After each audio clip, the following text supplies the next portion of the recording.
how the fuck are you doing? Yeah, you get to see me today. You, you Now you get to match the face with the voice. If you ain't figured it out by now, I'm King Sway, and I'm doing this just for a multitude of reasons. One, I know I ain't posted anything in a while. I'm sorry for that. There's a reason though. I moved. Yeah, I moved. I moved from location A to location B, and I had to get settled in before I actually started making content again. Um, I'm settled in pretty much now. I will be trying to do, as I said before, one, I have two jobs, so Sunday is my only day off.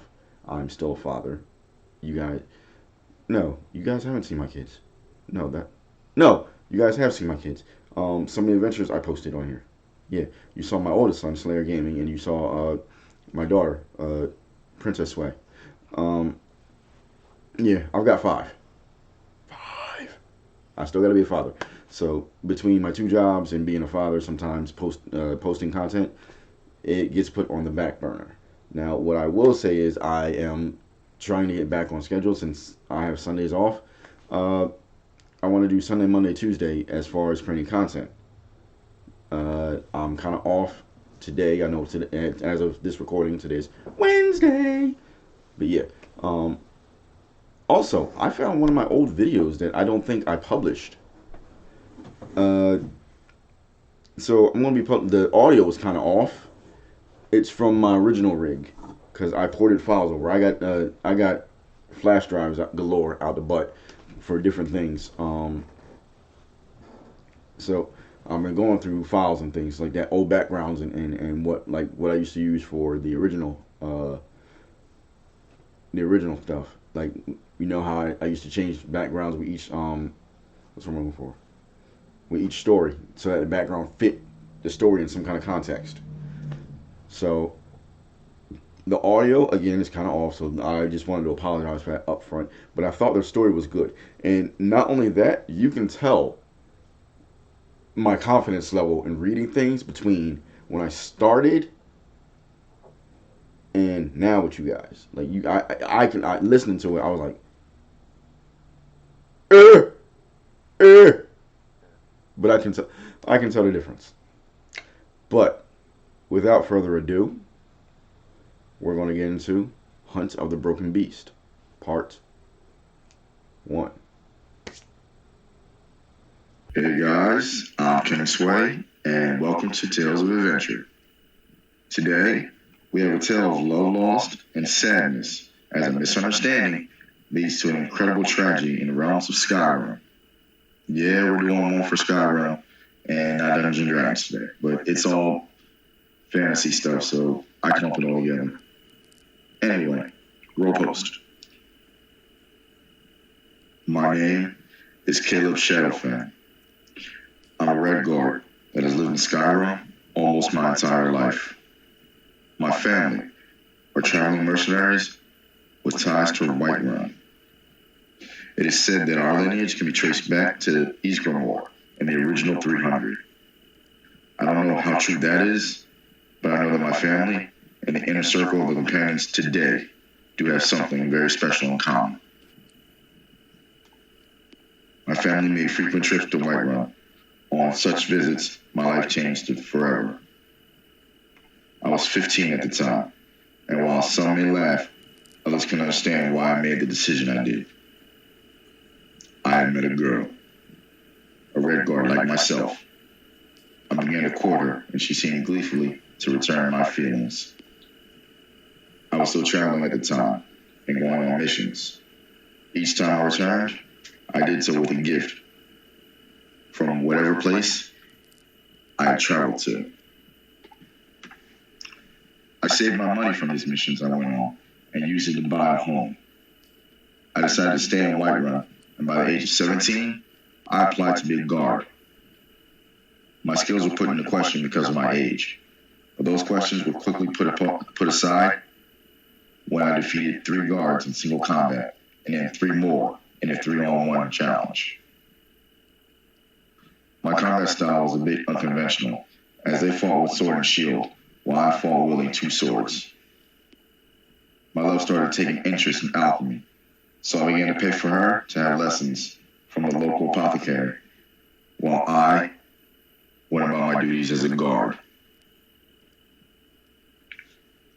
While I performed my duties for the day as a guard, Elvira spent her time learning alchemy or helping at one of the local farms.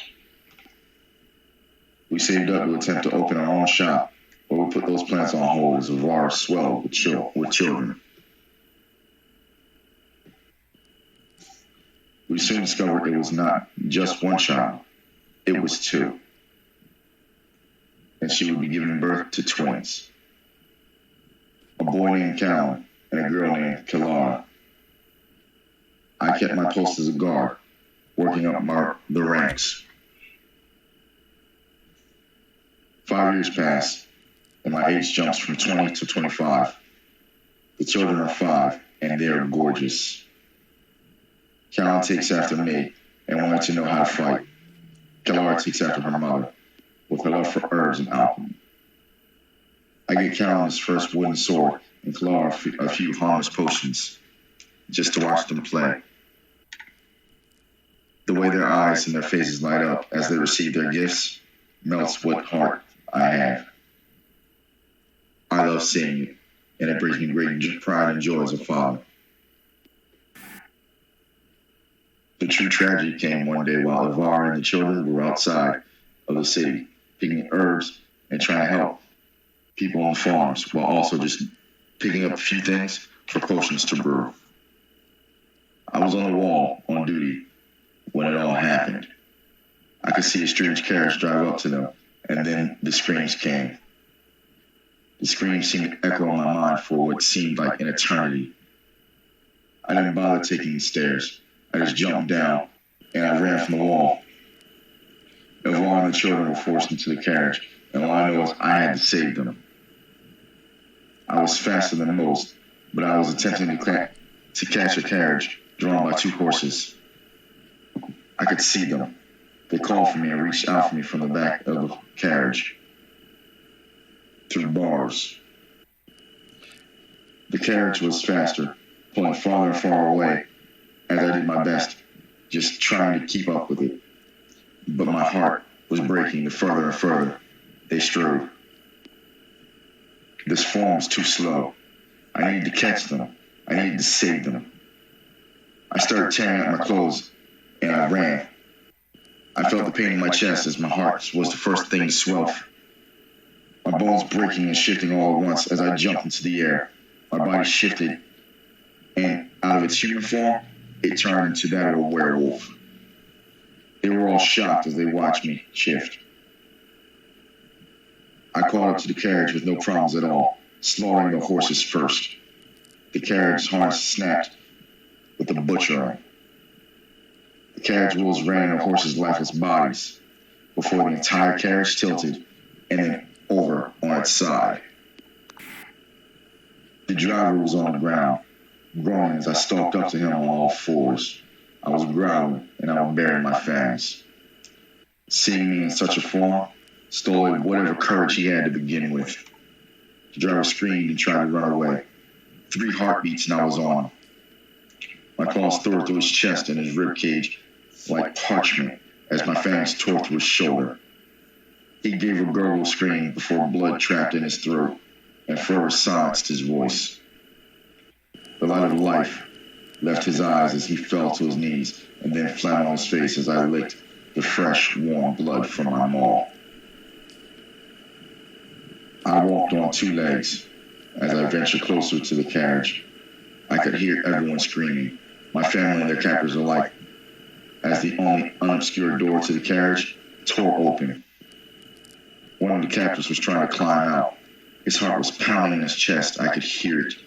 The beat was almost strong enough and fast enough to dance to. The air stank with fear. It permeated off his body. He was halfway out of the carriage before he even realized how close I was. He took a look around, only to make eye contact with me. He tried to scream in terror, but one swipe from my claw, and it removed his head completely from his shoulders. I I flung his lifeless body away from the carriage with one hand. A low growl escaped me as I peered through the portal. The last capture slitted his own throat,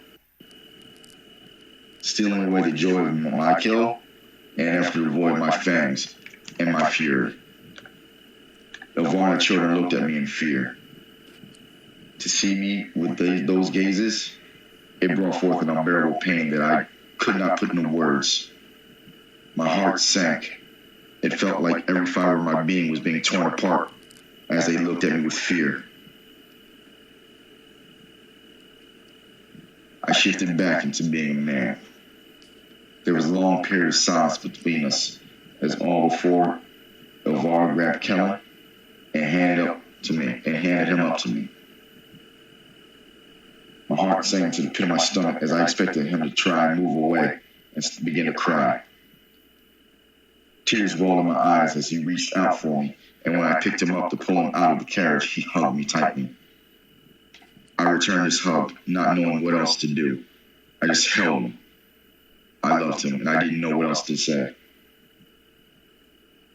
I took Kellen and Kalar, settling them on the ground before helping Elvar free. It wasn't until the children started pointing at me and giggling that I realized I was still naked. I took what I could from a dead man and used it to clothe myself before I stood there in front of the three of them, uncertain how they'd react to me. They stood away from me, silent, the children clinging to their mother's legs. I felt a pain in my heart as something inside of me died.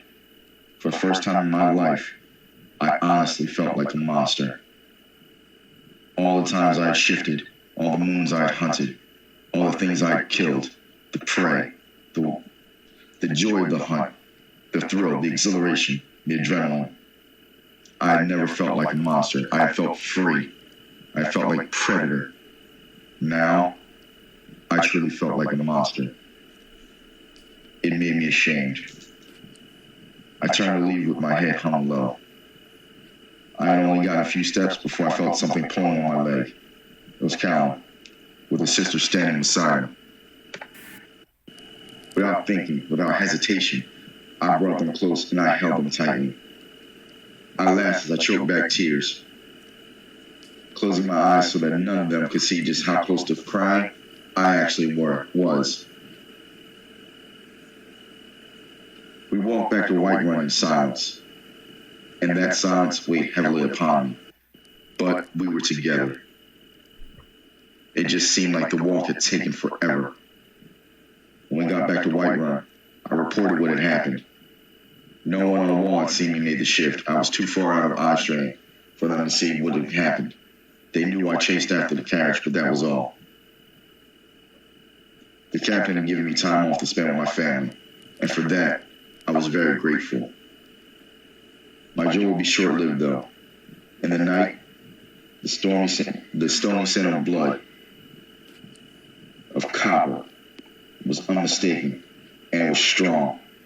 It woke me up from my slumber. As I sat up in bed, Elvar entered the room with a dagger that was dripping with blood. "What did you do?" I asked as I threw the covers away from me. Elvar ran down the stairs, and I ran into the children's room. I dropped to my knees as all the strength left my body. For what I beheld was a horror like none that even I had committed. Kellen and Kalara lay in bed with their throats cut open, their bed stained red with their blood. I was enraged, and I ran after Elvira, but somehow she escaped the city. I waited until morning before burying my children and resigning my post as a guard. Now I hunt Elvira. I have her scent, and I will find her, no matter how long it takes. End post. That was one of the saddest stories I've heard in a while. Part 2 is coming soon, so stay tuned. Be sure to like and subscribe and share, as that's how my channel grows. I'm King Sway, and I'll catch you in the next one.